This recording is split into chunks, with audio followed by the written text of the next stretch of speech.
자, 낮아진 신분에 의한 성취. 지난번에 질문하셨는데 전체는 낮은 신분에 의한 성취고요. 낮은 신분이기 때문에 이분이 이제 낮아진 신분임을 증명을 하십니다. 그리고 8장 27절부터 10장 45절은 높으신 신분으로 가는 과정에 가셔야 되기 때문에 이분이 어떤 분이 되셔야 된다는 거죠? 낮아지셔야 돼요. 그 제목이 바로 낮아질 신분입니다. 자, 이렇게 연결하면 되겠죠?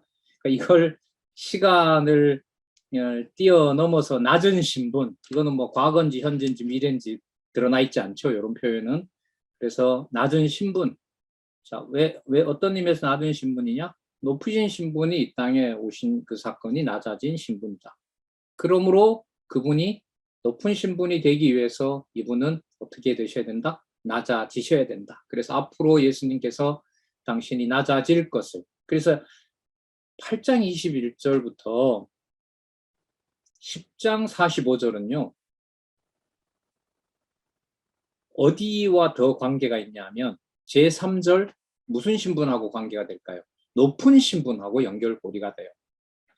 그래서 아까도 말씀드린 것처럼 이 두 번째 제2절 낮은 신분의 양성치는 매우 중요한 거예요. 계시적 관점에서 볼 수 있는 아주 뭐 결정적이라면 결정적이죠. 자, 이 부분을 우리가 확인해 보도록 하겠습니다. 자, 신명기 28장. 자, 무슨 선언이 나온다 그랬죠? 네, 복과 저주 선언 나오죠. 네.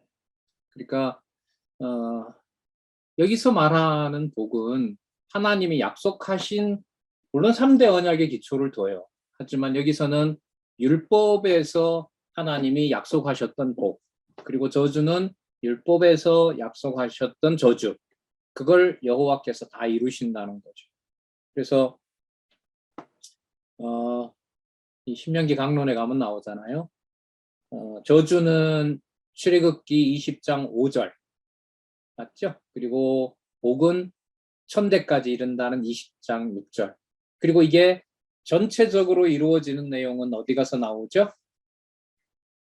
복은 역대기 에스라 느헤미야 에스더에서 이제 보호하시는 걸로 나오고, 그 다음에 저주는 이탈 왕조를 뭐 하시는 데서? 멸망하는 데서 나오죠. 그리고 지금 몇 가지 제가 붙인 이 모든 사건이 구약 성경의 범위가 점점 넓어지면서 누가 낮아진 신분임을 얘기하는 거죠. 그리스도가 낮아진 신분을 얘기하는 거죠. 그래서 아까 빙산의 일각이라는 거요. 한 구절 안에 성경 전체가 떠받친다. 그걸 우리가 좀 성경 신학에서 확인해 가고 있는 거죠. 자, 그 다음에 역대하 36장 17절에서부터 21절, 이거 아까 설명을 드렸었죠. 포로로 잡혀가는 거죠. 여호아스 애굽 잡혀가고, 여호야김 바벨론 잡혀가고, 여호야김 바벨론 잡혀가고, 시드기야는 잡히고 보는 앞에서 아들들 다 죽고, 그런 낮은 신분의 일이라는 거죠. 그 이스라엘 전체 역사에서 이렇게 당하는 수치나 이런 것들이 장차 그리스도가 낮은 신분이 안 되면 안 되는 그런 근거라고 보시면 돼요. 근데 여기서 중요한 게 아까도 말씀드렸는데, 사람이 뭔가 할 수 있는 그런 능력이 있다는 것을 가르치거나 그걸 규범적으로 남에게 말을 할 수가 없어요. 그렇게 될 수가 없어요. 진짜 여호와의 능력과 여호와의 존재와 능력의 계시라는 것을 우리가 지금 여기 마가복음 이제 두 번째 낮은 신분의 성취에서 확인한다고 보시면 됩니다. 자, 그리고 아까 소개했던 시편 22편 6절, 벌레고 비방거리가 되고 조롱거리가 된다는 거요. 그리고 69편 19절에 보면 누가 다 아신다는 거예요. 주께서 나의 비방과 수치와 능력을 다 아시나이다. 나의 대적자들이 주님 앞에 있습니다. 그러니까 나를 괴롭히는 대적자가 앞에 있는데 그 대적자 뒤에 보니까 누가 서 있어요? 예? 여호와가 여호와가 지켜보고 있는데 내가 손을 뻗으려니까 누가 박아요? 대적이 맞게 해요. 그 여호와께서 그 손을 좀 치워주면 되는데 안 치워줘요. 그리고 시편에 그런 표현이 나옵니다. 여호와의 옷자락을 딱 잡았어요. 나타나는. 그랬더니 여호와가 딱 뿌리치는 거예요. 그러니까 언약 자손인데 누구처럼 취급해요? 불택자처럼 취급한다는 내용을 그래서 제가 말씀을 드렸던 거예요. 그리고 시편 109편 25절은 성취 찬양시인데 성취 찬양시에서 비방거리와 그리고 모욕을 당하는 것은 어디로 가는 길목이다? 높은 신분으로 간다. 그렇게 보시면 돼요. 성경을. 그러면 여러분 지금 말씀드렸는데 이게 개론의 전체 계시 구조와 전체 성경 개론 구조를 계시 구조에서 어느 정도 알고 있는 것과 모르고 있는 것의 차이는 이 세 번째 단락 공부에서 영향을 미칠까요? 많이 미칠까요? 많이 미칩니다. 결국 어떻게 보면 이 강론집의 기록자의 의도로 거의 가는 거라고 봐요. 지금.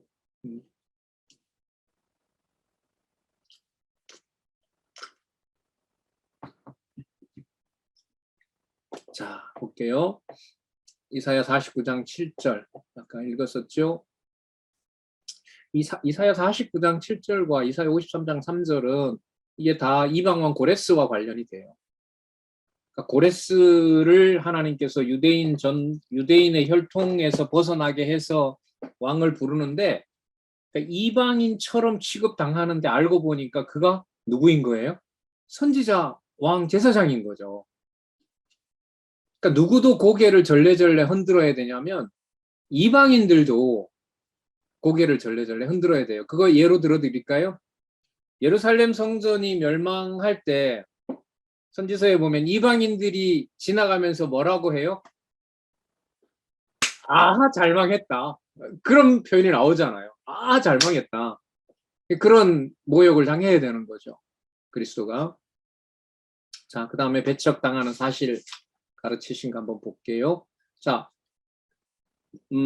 신분에 의한 성취에서 전체 마가복음의 대표적인 구조가 어떻게 되어 있다고요? 뭐 받으시고 무엇임으로 뭐 받으시고 어떻게 되신다? 누구이심으로 뭘 보여주시고 어떻게 된다? 하나님의 아들이심으로 표적을 보여주시고 표적을 보여주셨으므로 아버지 아들과 아들로서 약속한 배척을 당해야 된다. 그러니까 뭐와 뭐? 표적과 배척 구조다. 그거 꼭 염두에 두시기 바랍니다. 자, 6장 내용에 한번 볼게요. 6장 1절에서부터 29절에 나왔던 거죠. 예, 여호와의 그 엘리야가 도망가는 거죠. 엘리야가 이제 아합을 피해서 도망을 가는데 시냇가에 가서 숨게 하고 그리고 목말라서 허덕이니까 4절에 보니까 까마귀를 명하여서 시냇물 마시게 하고 까마귀가 먹여 살리게 하고 그리고 또 요단강까지 또 도망을 갔고 거기서 까마귀들이 아침에는 떡과 고기 주고 저녁에도 떡과 고기 가져왔고 그가 시냇물을 마셨지만은 비는 내리지 않고 아합 왕은 점점 누구를 엘리야를 죽이려고 하고 그러면 여러분 이게 그리스도의 받으실 그 낮아지실 배척당할 사실하고 관계가 되는 거죠. 그러니까 표적은 보여주는데 유대인들이 원하는 바대로 하시지 않아요. 그리고 까마귀가 먹여 살린다라는 말은 그리스도가 살고 죽는 것이 누구의 손에 있다는 거예요? 여호와께 있다는 거죠. 여호와께 있다는 거죠. 무슨 여기 엘리야가 음식을 챙겨가진 않았잖아요. 까마귀를 등장시킨 것은 여호와께서 배척당하는 상황에서 여호와가 보호하신다. 자기 아들을 이렇게 보시면 되고 그 다음에 이사야 49장 7절은 아까 살펴봤고요. 이사야 53장 3절도 살펴봤고 예레미야 11장 21절 볼게요. 이거는 여러분 이거예요. 그리스도가 고향에서 배척받으시죠. 그게 예레미야 선지자가 고향 사람 아나돗 사람들로부터 배척받는 일들이 생기는 겁니다. 그럼 이걸 좀 논리적으로 이렇게 연결을 해보면 열왕기상부터 하나님의 사람 엘리야이므로 열왕기 기억나시죠? 선지자를 뭐라고 칭한다고요? 하나님의 사람. 하나님의 사람 엘리야이므로 엘리야가 표적을 통해 백성들을 분노하게 하고, 그리고 분노한 백성들이 엘리야를 배척하게 하지만 여호와께서 살리시고 근근히 살리게 하시고 위태한 가운데서도 살려주시고, 그 다음에 이사야로 넘어가면 이방인처럼 취급당하지만 그 이방인들에게도 능력을 받지만 그 이방인들 가운데서 유대인의 방식이 아닌 여호와께서는 당신의 아들을 준비했다. 그렇게 되려면 무슨 모습이 더 드러나야 된다? 예레미야 11장 21절처럼 고향 사람들한테도 뭘 당해야 된다? 배척 당해야 된다. 그래서 열왕기상, 이사야 49장 7절, 이사야 53장 3절, 예레미야 11장 21절이 그 진행되는 과정의 연결로 보면 그리스도는 반드시 무슨 신분이셔야 된다? 배척 당하는 신분이셔야 된다. 교회 내에도 마찬가지예요. 교회 내에도 성도들이 성도들 사이에 따돌림 현상이 반드시 일어납니다. 왜 안 일어나겠습니까? 그걸 누가 그렇게 하지요? 적그리스도가 그렇게 하잖아요. 적그리스도가 이간질을 시키잖아요. 분당질을 시킨단 말이죠. 그 가운데 이제 진리의 말씀으로 무장하는 일이 벌어지잖아요. 여러분, 사도 바울이 그곳에서 나와서 그 본인이 있었던 골로새 교회는 가진 않았다고 하죠. 하지만 그 편지를 읽었기 때문에 사도 바울이 편지를 보내고 그 편지를 받는 수신자들이 전체적으로 교회가 안정되어 있다는 얘기예요. 교회가 문제가 있다는 거예요. 현상적으로 교회가 문제가 있는 거잖아요. 누가 들어와 있어요? 전부 다 거기에. 로마서도 여러분 마지막 16장에 가면 자기 배를 이유하는 자 쳐내라 그래요. 갈라디아서도 물론이고요. 그러니까 바울로 기록한 모든 성경의 내용이 교회를 양육시키고 무장시키는데 반드시 누가 들어와 있어요? 이간질시키고 거기에서 사람들을 따돌리고 하는 일들이 벌어지는 거죠. 사리사욕을 채우려고 하고 거기서 이제 이익을 챙기려고 하고, 야고보서 보면 세속주의잖아요. 세속적 이익을 추구하는 수단으로 교회를 사용하려고 그러고, 적그리스도 유대인의 무리들이 지어서 모아놓던 연보 다 갈취해가고 쓰고 그리고 교회를 붕괴시켜 버리려고 하는 거. 이게 하나님의 교회에 반드시 일어나겠죠. 그리스도가 하나님 아들이신 증거가 바로 배척을 당하시는 거기 때문에. 그 다음에 6장 30절부터 56절에 보시면 열왕기하 4장 42절에서부터 44절까지, 이건 여러분 보리떡 20개 하고요, 채소를 가지고 100여 명을 먹여 살리는 사건입니다. 엘리사가. 그러니까 이게 뭐와 관련되죠? 하나님의 사람 엘리야와 엘리사는 표적을 보여주지만 환영을 받는다, 배척을 받는다. 배척을 받는다. 실제로 그래요. 두 선지자가 보여준 표적이 한 20가지가 되거든요. 그 20가지를 보여줄 때마다 백성들이 선지자라고 막 환호하는 것이 아니라 아합 왕하고 이세벨이 어떻게 합니까? 계속 죽이려고 하죠. 그대로 이루어지는 거예요. 그러니까 열왕기 하에 나타난 표적과 배척은 그 자체가 마가복음 구조라고 보시면 돼요. 마가복음 구조라고 보시면 돼요. 자, 그 다음에 왕하 2장 8절, 엘리사가 겉옷을 가지고 마라 물을 치매 물이 이리저리 갈라지고 두 사람이 마른 땅으로 건너더라. 자, 엘리야와 엘리사에게 함께 하나님의 능력으로, 하나님의 사람이므로 하나님의 능력을 보여주는 내용이 이제 두 번째 나왔고요. 그리고 2장 14절, 엘리야가 없어도 하나님의 사람이므로 엘리사가 다시 자기가 물을 가르는 사건이 나타납니다. 자, 하지만 그 결과는 사람들로부터 뭘 당하게 된다? 배척을 당해야 된다. 반드시 배척을 당해야 된다. 왜냐하면 반드시 하나님이 주신 능력을 보여주셨기 때문에. 그러면 여러분, 하나님의 교회가, 그리스도의 교회가 하나님의 능력 맞죠? 여러분, 이 지상에서 그리스도를 머리로 한 보이지 않지만 실체로서 교회가 이 땅에 선다는 게 사람이 할 수 있는 일입니까? 은혜와 기적입니까? 은혜와 기적이잖아요. 그럼 은혜와 기적이 되려면 인간적으로 뭔가 쌓아놓은 바벨탑과 같은 것들이 남아 있어야 돼요. 다 허물어야 돼요. 다 허물어야겠죠. 그러면 그걸 누구를 통해서 보여주셨냐 하면 하나님의 아들 그리스도로 하여금 그 온몸이 전부 다 뭐 하는 거죠? 하나도 남김없이 다 그냥 붕괴가 되는 거죠. 그런데 그게 무엇의 토대가 되는 거죠? 모퉁이 돌이 되고 당신이 교회의 머리 되신다는 사건이 되는 거예요. 그래서 우리가 가정교회의 비밀, 이웃, 양육, 은사교회의 비밀은 하나예요. 여호와께서 그 집의 주인이라는 사실을 계시하는 거예요. 말씀 듣고 잘하고 우리 가정끼리만 좋은 걸로 끝나고 여호와를 깨닫는 일이 말로만 되다가 그건 계속 우리 가정끼리만 챙겨간다는 거 해서 끝났을 때 또 다른 가정은 진짜 각자 너무 힘들어. 엄마도 힘들고 아버지도 힘들고 자녀도 힘들고 말을 꺼낼 정도로 서로 불편하고 그런데 각자 다 어쨌든 근근히 말씀을 들어. 상대적이긴 하지만은요. 어느 경우가 하나님 이 마가복음 구조로 보면 어느 경우가 하나님 살아계신 경우를 더 드러낸다고 할 수 있을까요? 후자인 거죠. 후자인 거죠. 그러나 여러분 이걸 일반화한다는 건 아니에요. 어떤 방식인지는 몰라요. 하지만 분명한 것은 낮아지는 만큼 하나님의 보낸 사람은 누구 이름을 온몸으로 깨닫게 된다? 여호와가 해가신다는 것을 온몸으로 깨닫는 거예요. 그래서 아합이 잘못해서 북이스라엘이 망한 게 아니라는 걸 하나님의 사람 엘리야와 엘리사가 전해주는 내용이 열왕기의 3분의 1 정도를 차지하는 북왕조에 대한 교훈 내용인 거예요.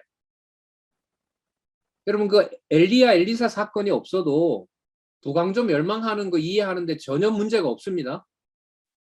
그런데 왜 엘리야 엘리사가 들어가느냐? 여호와 계시 때문에 그래요. 여호와 계시. 하나님의 사람이 얘기한 대로 그대로 이루어진다는 말은 아합과 뭐 여로보암부터 시작해서 아합과 이세벨이 잘못했기 때문에 나라가 망한 것이 아니다. 그건 내일이다. 내일. 내가 이 집의 주인이기 때문에 그렇다. 그럼 그게 그대로 누구에게 옵니까? 그리스도에게 오는 거죠. 유대인에게 맡기죠. 헤로데에게 맡기죠. 로마에 맡기잖아요. 그런데 그게 뭐가 된다고요? 그 하나님 나라의 토대가 되고 당신이 교회의 머리 되신다는 증거가 되는 겁니다. 이 비밀이 바로 교회에 드러납니다. 자, 하나 더 보여주네요. 열왕기하 4장 32절에 죽은 자를 살리는 내용이 또 나오기 때문에 이상한 모습으로 살리죠. 여러분 죽은 아이 위에 제가 만약에 우리 권사님들 손녀가 죽었어요. 10살 되는 애가. 그런데 가서 걔 위에 올라타고 입도 맞추고 눈도 맞추고 손도 맞추고 이렇게 해요. 여러분 가만 놔두겠어요? 그렇게 해서 살려내시거든요 지금. 그리고 잘 아시는 문둥병 고치는 사건은 나만 사건을 예로 들죠. 자, 이렇게 표적이 많이 나타나면 뭐도 더 드러난다? 뭐도 더 드러날 수밖에 없다? 배척도 드러날 수밖에 없다. 여러분 성경 신학이 하나님의 살아계신 말씀임을 더 분명하게 증명하면 할수록 무슨 일은 더 일어날까요? 교회가 인간적인 냄새 나는 걸 다 무너뜨립니다. 이건 분명하지 않습니까? 그렇게 하지 않는다면 이건 저주가 되는 거죠. 다윗과 솔로몬 시대처럼 약간의 평안한 시간? 아니면 약간 그런 짬은 있죠. 그 사도 바울 같은 경우에 그 풍랑을 만나고 막 쫓겨오고 했는데 딱 도착해서 누가 기다리고 있어요?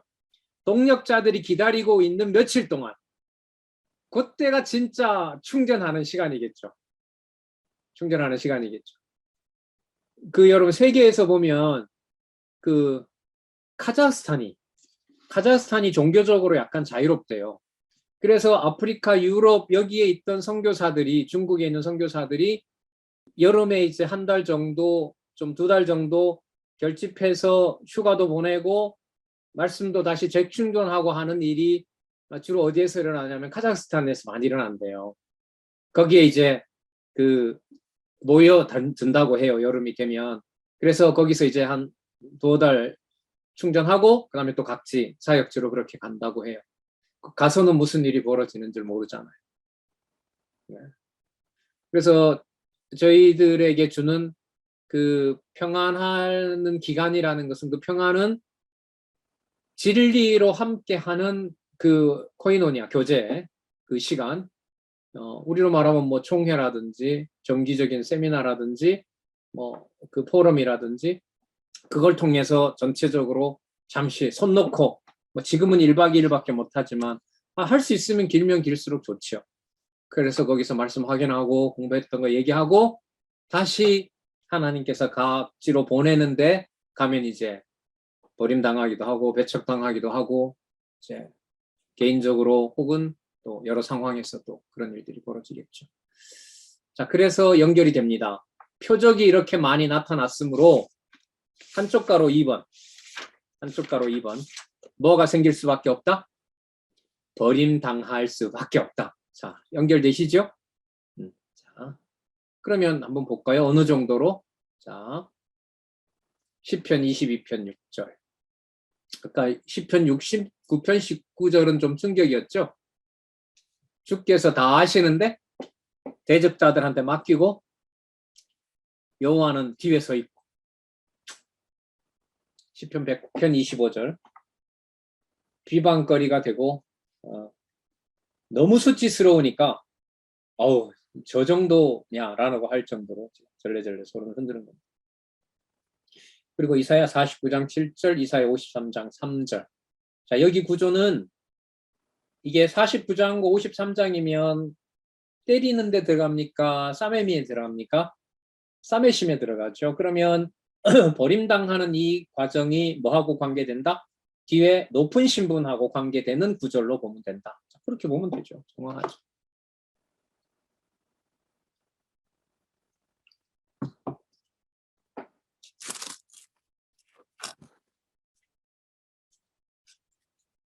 자, 그 다음에 7장 1절에서부터 23절 버림당한 신분 이사야 49장 7절 이사야 53장 3절 다음 표적으로 신분을 드러냄.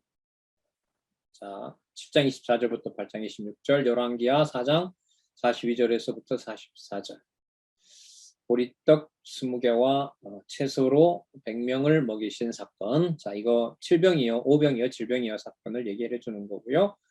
그리고 표적으로 당신이 하나님 아들임을 증명하겠죠. 그리고 운둥병 고쳐준 사건, 나아만에게 보였던 사건도 드러나죠. 그럼 그 문둥병은 누구한테도 문둥병이 걸리게 합니까? 하나님께서? 모세에게도 걸리게 한 거 기억나세요? 맞죠? 모세를 뭐 할 때? 지도자로 부를 때. 애굽에 안 가겠다고 버틸 때. 그 지팡이로 그 뱀 만드는 거 하고 그 품에다가 손 넣었을 때 그때 그 문둥병. 하나님께서 살아계신 증거죠. 네, 됐습니다. 그 다음에 아까 낮아진이라고 했고 이제 앞으로 높으신 신분과 관련해서 낮아질 신분과 관련된 부분 볼게요. 자, 신명기 28장 복과 저주 선언하는 거. 자, 내용을 좀 볼까요? 이렇게 나와 있네요. 28장에 복과 저주가 나와 있고 재앙도 나와 있는데 순종하는 자 풍요로운 복 주신다. 순종하는 자에게 승리와 형통한다. 불순종자에게 소유의 저주가 임한다. 불순종자에게 질병이 임한다. 불순종자에게 전쟁이 일어나야 된다. 저주로 받을 수치와 재난과 패배가 반드시 일어난다. 그 다음에 여호와를 섬기지 않는 자가 패배당한 내용을 선언해주고 여호와를 섬기지 않는 자가 당할 재앙을 선언해줘요. 그래서 이게 28장 균형으로 보면요. 복과 저주 중에 뭐가 훨씬 더 많아요? 저주가 훨씬 더 많아요. 여러분 저주가 저주가 진짜 저주인 것은 뭐냐면은요. 저주 받으면서 누가 생각이 안 나는 게 진짜 저주일까요? 그렇죠. 저주 받으면서 저주하게 하시는 여호와가 기억나면 그건 동시에 저주가 아니죠. 그게 여러분 엘리사 사건이에요. 엘리사 사건을 엘리야와 엘리사를 왜 보낸다고요? 하나님의 사람으로 보내서 북이스라엘에게 일어나는 일이 누가 한 일이다? 그리고 자기가 아합으로부터 도망가는 일을 누가 시키는 일이다? 여호와가 시키는 일이다. 그러니까 누구의 사람이라고 하는 거예요? 하나님의 사람이라고 하는 거죠. 그러니까 재앙을 여호와께서 보냈다는 것을 진짜 믿어지지 않게 되는 게 진짜 재앙인 거죠. 그러면 재앙이 여호와로부터 말미암았다는 걸 알게 되면 재앙은 더 이상 재앙이 아니라 누구를 알게 되는 기회가 되는 거예요. 여호와를 알게 되는 기회가 되는 거죠. 그러니까 성경 신학에서는 뭔가 인간적인 어떤 교훈이 근본적으로 불가능합니다. 그러나 전달하는 내용이 선명하잖아요. 뭘 하라 하지 말라 보다가 그 이상으로 뭘 줘요? 충격을 주지요. 여러분 구조를 공부하고 그리스도 중심으로 하나님 계시 중심으로 가게 되면 누가 뭘 하라 하지 않아도 마음에 뭐가 돼요? 엄청난 충격파가 생기잖아요. 아, 이런 게 있었어? 이게 말씀이야? 이렇게 된단 말이죠. 자, 충격 하나 나오네요. 그 다음에 여호아스, 여호야김, 시드기야가 약속대로 애굽에 잡혀가고 결국은 바벨론에 잡혀가고 나라를 뭐 한다? 망해버린다.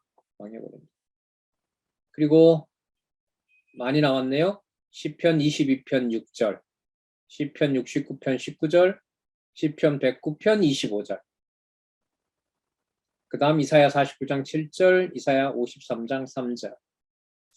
자, 이것도 이제 얼마든지 연결할 수 있죠. 저주가 많이 들어있는 내용인 신명기 28장에 근거해서 약속한 대로 저주가 아하스와 여호야김, 시드기야에 이루어졌습니다. 그 일을 시편에 오면 누가 그렇게 하시느냐? 여호와가 그렇게 하십니다.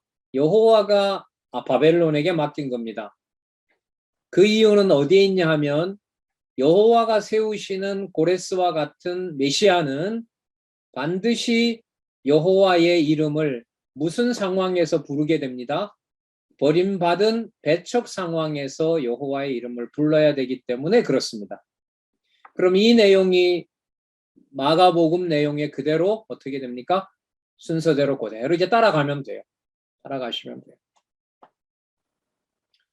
자, 버림받은 사실을 증거하는 거 8장 21절에서부터 9장 37절, 시편 22편 6절, 이므로 69편 19절. 그러나 109편 25절에는 비방당하지만 이미 성취하시는 여호와가 기억난다는 거. 여러분 그리스도가 배척 받으시지만 여호와를 기억하게 합니까? 기억 못하게 합니까? 기억하게 하셔야 그가 메시아가 돼요. 우리는 기억이 안 나요. 그러나 그리스도는 배척받는 만큼 누가 기억이 나야 돼요? 그렇죠. 아버지가 기억나야죠. 너무 당연한 거죠. 그리고 그가 머리 되시는 교회 상황에서는 말씀을 통해서 이제 그 여호와가 기억이 나야 되겠죠. 자, 8장 21절에서부터 9장 13절 엘리야와 엘리사가 같이 물을 가르고 건너는 사건요. 표적 사건 나옵니다. 자, 그 다음 49장 7절 표적과 동시에 뭐 당합니까? 멸시당한다는 거 49장 7절 53장 3절 그리고 누구에게도 버림받아야 돼요? 고향에도 반드시 고향에서도 배척을 받아야 돼요. 그러니까 여러분 고향에서 배척받는다는 것은 무슨 관계로 신분을 유지하지 않겠다는 거예요. 혈통과 모형과 외적인 것으로 연관시키지 않겠다는 거예요. 그럼 여러분 그리스도의 교회가 대한민국에서도 뭐 장안중앙교회 또 무슨 교회 그런 지체들의 어떤 그 지역의 관계 속에서만 그게 교회가 되는 게 정상입니까? 아닌 거죠. 그래서 여러분들 들으셨지만 이 복지관 지으면서 저자가 여기는 말씀을 공부하는 누구든 와서 사용할 수 있는 공간이어야 됩니다. 그렇게 관리를 좀 해주시기 바랍니다. 그걸 계속해서 얘기하잖아요. 지금도 그렇고 저도 그렇고요. 저도 그렇고. 그리고 초기에는 좀 했고 자 이제 모르겠어요. 6월 1일부터 제주도가 열렸잖아요. 무비자로 들어오잖아요. 거기가. 무비자 입국국이거든요. 지난주에 어떤 목사님 얘기 들었는데 그 제주 애월이라는 데가 공항에서 가깝고 땅도 넓고 하거든요. 거기가 좀 평평하기도 하고 모든 이단들이 거기에 다 날개를 펴기 위해서 모였다는 거예요. 그래서 성경신학도 거기에 침투해서 하나 들고 전투 준비를 해야 되지 않느냐. 그래서 목사님 하세요. 자, 복지관도 마찬가지죠. 그런데 지금 하나님께서는 하나님이 한다라는 걸 보여주시고 봉쇄하고 외부에서는 저걸 이제 매각하려고 했고 불법 건물이라고 몇 번에 걸쳐서 뭐 제가 가서 다 처리했으니까요. 그 민원은 그렇게 하고 하는 사이에 코로나까지 줘서 여러분들과 제가 코로나 없었으면 아마 세 번째 달러 공부 안 했을걸요. 여러분 나오셔야 되고 또 저도 저야 준비를 한다지만 뭐 화요일 주일 나오고 월요일 나오고 목요일 나오고 금요일 나오고 이거 불가능하잖아요. 자, 그 바람에 이렇게 좋은 선물을 주셨어요. 게요 열왕기하 2장 8절 엘리야가 물을 치니까 갈라진 사건 하고요. 그 다음에 엘리사도 물을 쳐서 건너는 사건 나오고 죽은 아이 아까 살린 사건 나오고요. 그리고 나아만에게 그 문둥병을 고쳐준 사건요. 자 이게 바로 양쪽 가로 2개 2번에 표적과 말씀으로 가르친 게 하나, 둘, 셋, 넷, 5개의 사건을 통해서 보여줍니다. 자, 그 다음 버림받을 결국을 증거합니다. 버림받을 결국은 바로 버리는 자의 결국과 연결이 되는데 그리스도를 배척하는 자를 그럼 하나님이 가만 놔둡니까? 여러분 엘리야 엘리사를 배척했던 북이스라엘을 그냥 둡니까? 처참하게 멸망시킵니까? 처참하게 멸망시키는 거죠. 여러분 그러니까 이 멸망도 어떤 거냐면 나라가 망한 것도 망한 거지만 망하게 한 그 절망 속에서 누구의 이름을 부르지 못하게 해요? 여호와의 이름을 부르지 못하게 되는 게 이게 진짜 저주인 거죠. 그러니까 우리에게 하나님께서 어려움을 줬을 때 어려움 주시는 거 이건 약속되어 있는 건데 그 어려움 속에서 여호와의 이름을 점점 부르지 못하도록 해요. 이게 무서운 거죠. 이게 두려운 거고. 자, 옛날 저희 선배 한 분이 일찍 돌아가셨는데 간암으로 돌아가셨나 위암으로 돌아가셨나. 막 그 간호하시던 남편이 그땐 카세트 테이프였거든요. 카세트 테이프 녹음기에 담아서 틀어놓는 목적은 알겠죠. 힘들더라도 좀 잘 참을 수 있도록. 어느 날은 가니까 너무 아프잖아요. 그 견디기도 힘든데 일어나서 그냥 녹음기를 박살을 내더래요, 바닥에. 이게 다 무슨 소용이 있냐고 지금. 그 얘기를 하시면서 그 선배가 울먹이시더라고요. 그러나 또 그 과정이 지나고 나면 또 위로받고 또 그렇게 생각이 이렇게 나는데 지방에 있을 때 일어났는데 북이스라엘이 망할 때 북이스라엘 사람들은 전부 흩어서 여호와를 만날 수 있는 환경을 끝내버리세요. 그런데요. 물론 전부는 아닙니다. 왜 나중에 그 돌아올 때 보면 북이스라엘도 남은 자가 있다고 그랬거든요. 그러니까 곳곳에 흩어 놓았는데 거기서 이제 혼혈이 되는데 거기서 뭘 전하는 자가 있다는 거예요.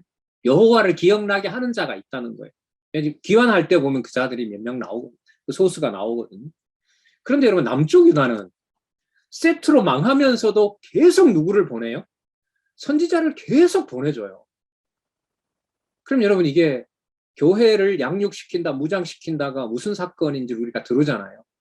계속 육신적으로 뭔가 할 수 있는 것은 하나님께서 청소를 하시면서 계속 무엇을 공급해줘요?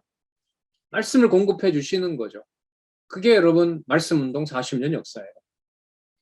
그래서 나중에 제가 이 교회사 전 사상이나 사상사를 저는 전공했습니다만 이런 교회사 관련된 것을 좀 쓰고 싶고 정리도 하고 싶은데 어떻게 할지 몰라도 결론은 나와요. 이런 말씀과 말씀의 능력이 일치된 역사적 사건이 없었다. 왜냐면 지금 주보나 모든 기록에 보면 나오거든요. 우리 총회 기록에 보면 누가 누구에 의한 명령 체제로, 과거 강남노회는 안 그랬죠. 거기는 그 법대로 했는 거고요. 체제개혁 이후에 성도들의 교회 삶의 주인은 인간적으로 누가 했다라는 그런 말이 나와요? 안 나와요? 하나도 안 나와요. 총회 때야 어느 권사님이 어떻게 하셨어요라는 나오지. 하지만 그 총회가 누구 이름으로 개회하고 누구 이름으로 폐회가 돼요? 여호와의 이름으로 개회하고 여호와의 이름으로 폐회하는데 중간에는 사건 경위를 설명하는 거죠. 이게 강론 성경 신학 총서의 바탕을 둔 이 설명이기 때문에 가능한 거죠.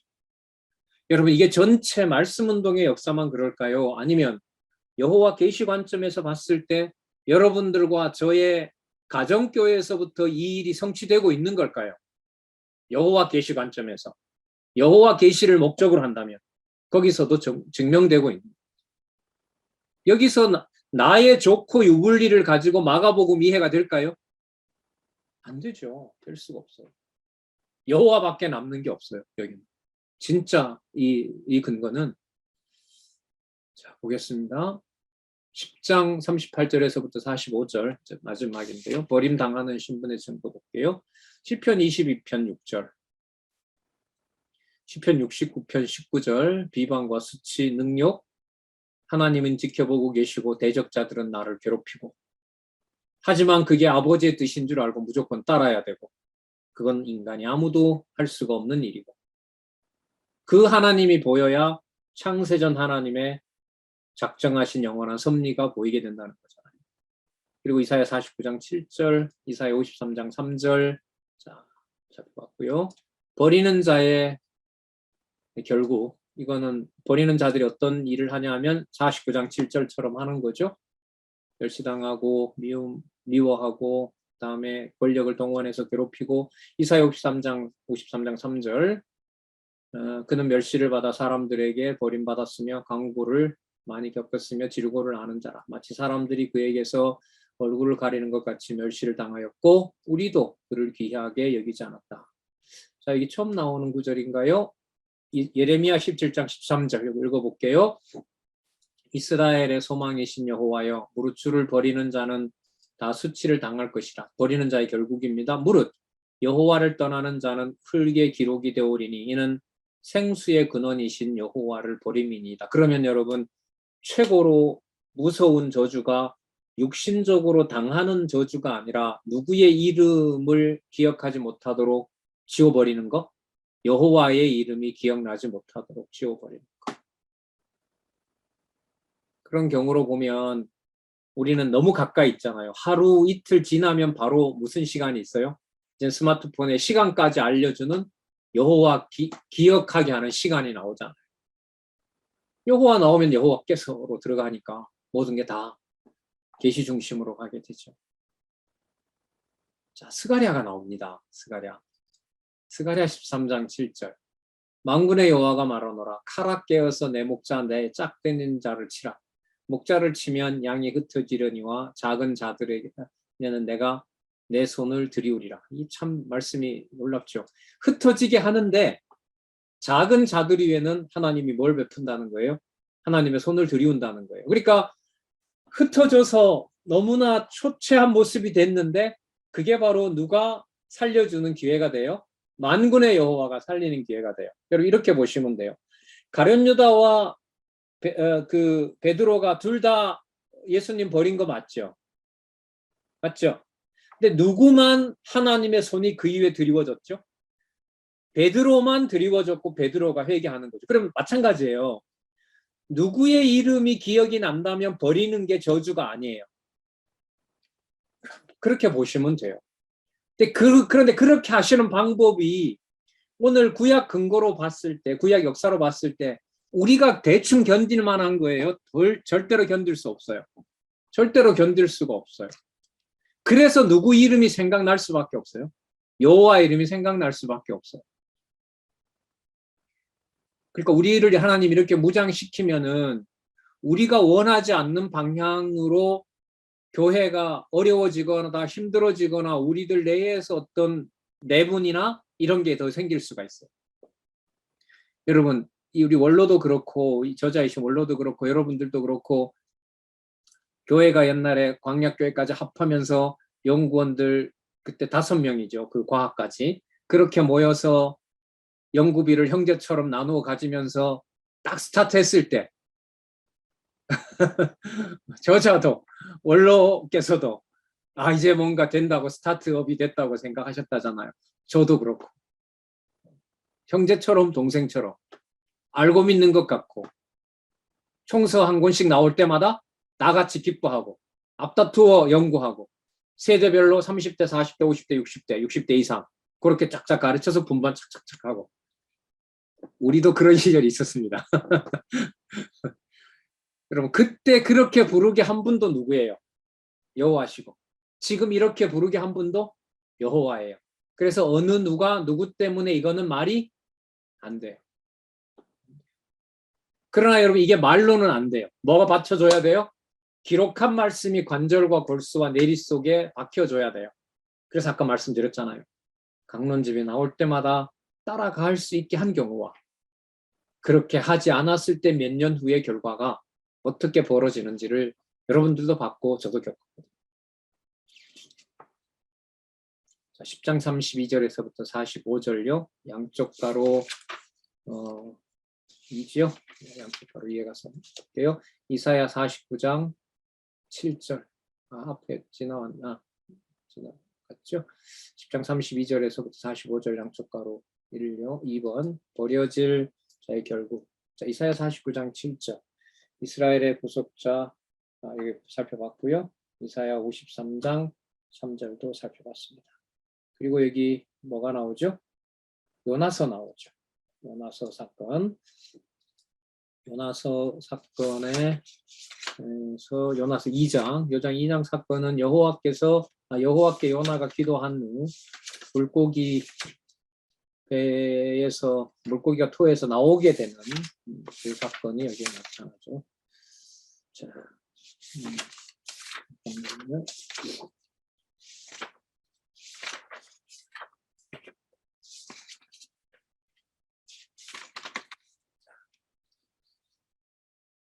그리고 호세아 6장이죠. 여호와께서 이틀 후에 우리를 살리시며 셋째 날에 우리를 일으키시나니 우리가 그의 앞에서 살리라. 9절 나옵니다. 그 요나 사건은 뭐 몇 차례 말씀을 드렸습니다만은 버려질 자의 결국을 여기서는 좀 이렇게 중복해서 설명할 수가 있어요. 그럼 당시 아수르 제국은 나중에는 멸망할 나라지만 누구를 통해서 돌아오는 일이 생기죠? 요나를 통해서 돌아오는 일이 생기잖아요.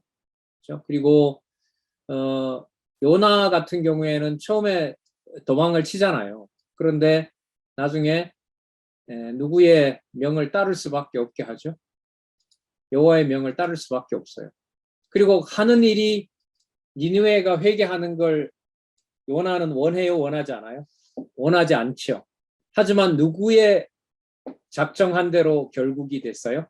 여호와께서 작정하신 대로 결국 됐잖아요. 그러면 버려질 자의 결국을 이런 좀 여러 가지 사건을 모아서 본다면은 요약을 한다면은 버려진 자의 결국은 그야말로 그리스도께서 어떤 일, 무슨 일이 벌어진다 하더라도 그 모든 것들이 바로 누가 정하신 일을 그대로 받아들이는 아버지께서 정하신 일을 그대로 받아들이는 바로 우리로서는 결코 낮아질 수 없는 낮은 신분이 될 수 없는 상상할 수도 없는 방법으로 하나님께서 자기 아들을 자기의 뜻이 온전히 이루어지도록 낮춰놓은 사건. 그게 바로 낮은 신분에 의한 성취라고 보시면 됩니다. 그리고 이것은 그리스도뿐만 아니라 하나님의 교회에도 이걸 반드시 성취하신다는 거죠. 그래서 그 교회 역사, 사도행전에 나와서 예루살렘부터 로마 교회 설립되는 그 과정까지 왜 꼭 저런 방식이어야 될까? 물론 가정교회도 들어가죠. 왜 그때부터 지금까지 이런 방식이어야 되지? 왜 그렇지? 그 질문을 저는 이제 이 마가복음 이 신분 두 번째 절 낮은 신분에 의한 성취에서 생각을 많이 하게 됐습니다. 그리고 어디에서 놀랐냐면 구조에서 놀랐습니다. 무슨 구조와 무슨 구조요? 표적과 배척. 표적과 배척 구조. 이걸 어떻게 정리를 할 수 있었겠어요, 진짜. 놀랍습니다. 예, 시간 거의 다 됐는데요. 여러분들 푸시고 혹시 질문이 있으면 하시고. 그럼.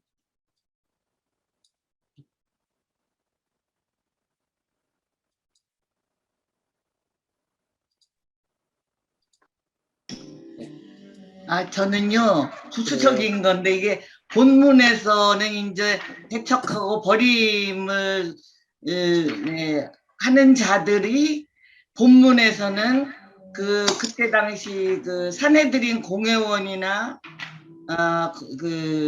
바리새인 사두개인인데, 바리새인이 특히 그 역할을 하는데, 바리새인 하면은 사내들인에 있는 율법학자고 동등한 거예요. 사내들인 공회를 주도해 가는 사람들이 바리새인들이죠. 그럼 다 거기는 율법을 이제. 저기 장로도 들어와 있고 사두개인들도 들어와 있고 장로들도 들어와 있고 우리로 말하면 네. 그 입법기관이고 정제기관입니다. 국회라고 있는데요. 여당 야당. 그 사람들을 다 바리새인 하는 거예요? 바리새인들은 당연히 사내들인 공회죠. 거기에 이제 장로들도 속하고. 그런데 바리새인 뜻이 뭐예요? 그 바리새인이라고 그러면 유대 동족이 되는 거예요, 그 사람들 다? 유대 특히 바벨론 포로 이후에 네. 바벨론 포로 이후에 이 바리새인들이 힘을 얻는 게 누구 때문에 그러냐면 에스라가 돌아오잖아요. 네. 에스라가 돌아와서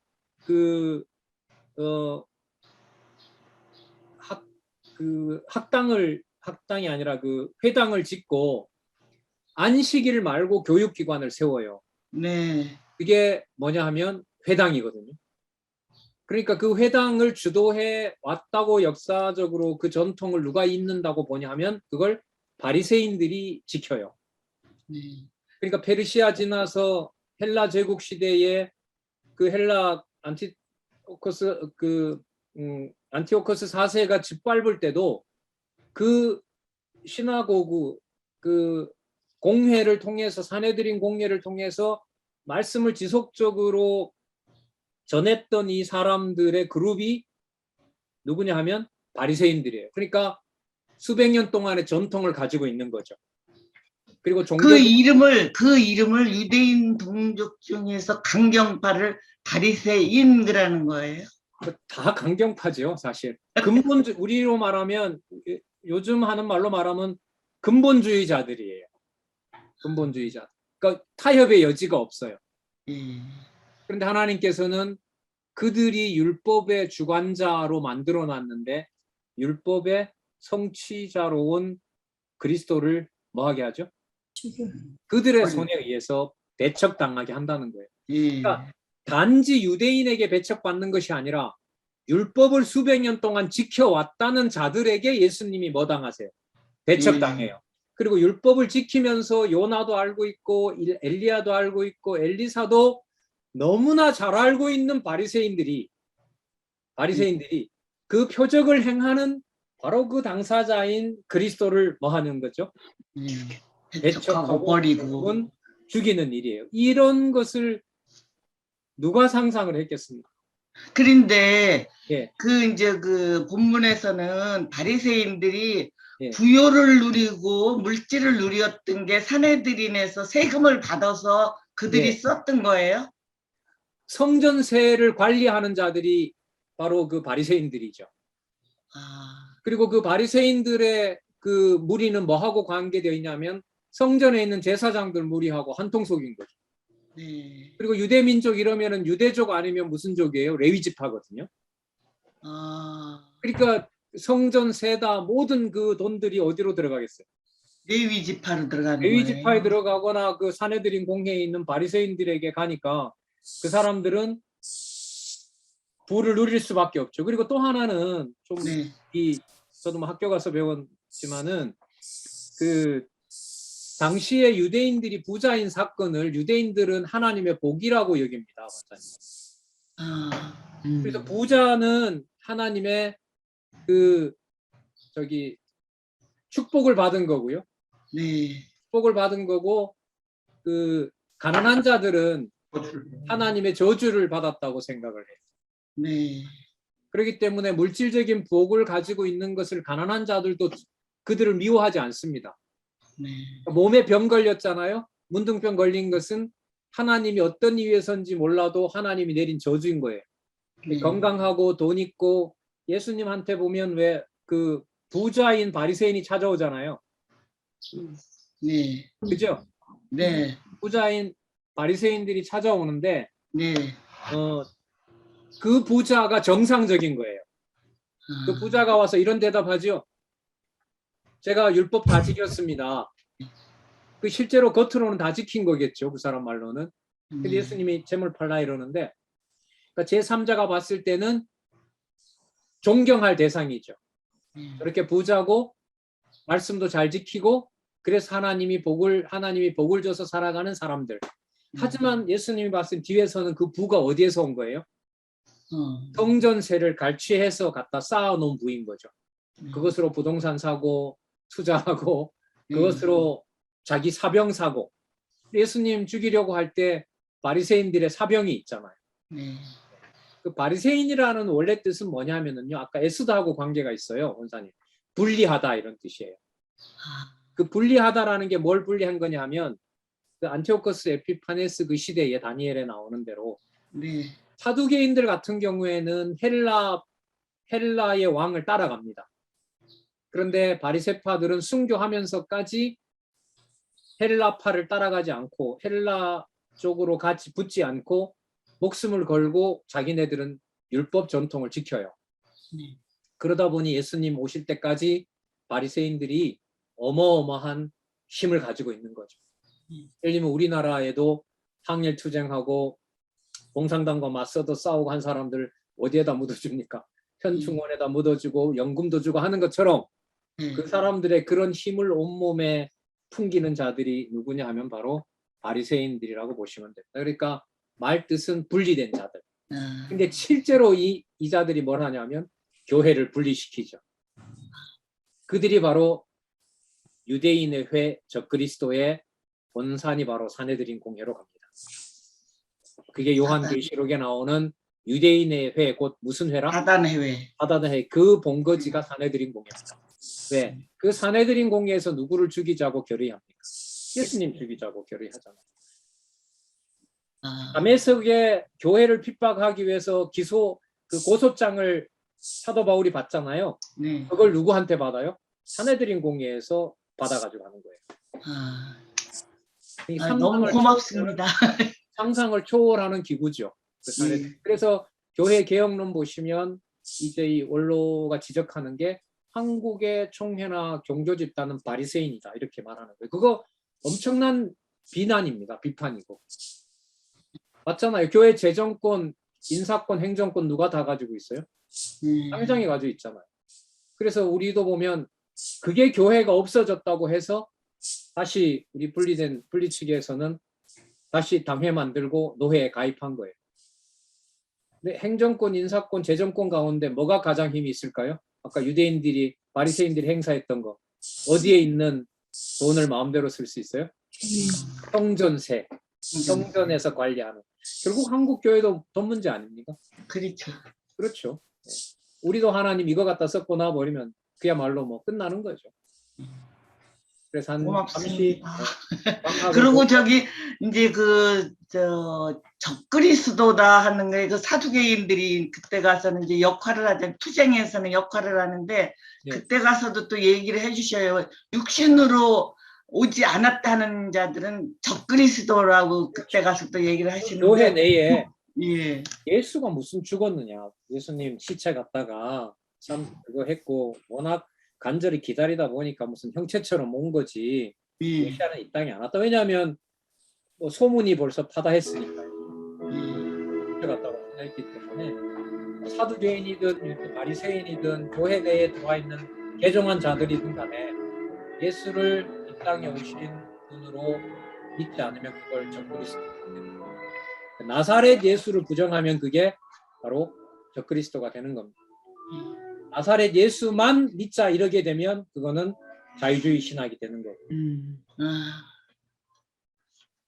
그런 것 좀 간간히 좀 자꾸 얘기해 주세요. 잃어버려. 질문을 마음 놓고 하세요. 그러면 제가 대답을 제 아는 범위 내에서 예. 드리도록 하겠습니다. 아유, 고맙습니다. 예, 수고하셨습니다. 예, 예. 수고하겠습니다. 감사합니다. 감사합니다. 좋은 시간 주시고 또 이렇게 진리의 말씀으로 다시 더 깊이 들어가는 그 길 속에 저희들을 인도해 주셔서 감사드립니다. 진리 더욱 사랑하고 한 점 일적 일획이라도 우리의 모든 삶에서 하나님을 볼 수 있는 등불이 될 수 있도록 하나님 저희들에게 지혜와 총명을 주시고 또 말씀을 볼 수 있는 여건도 마련해 주셨기를 원합니다. 감사드립니다. 예수님의 이름으로 기도드렸습니다. 아멘. 네, 수고하셨습니다. 감사합니다. 감사합니다.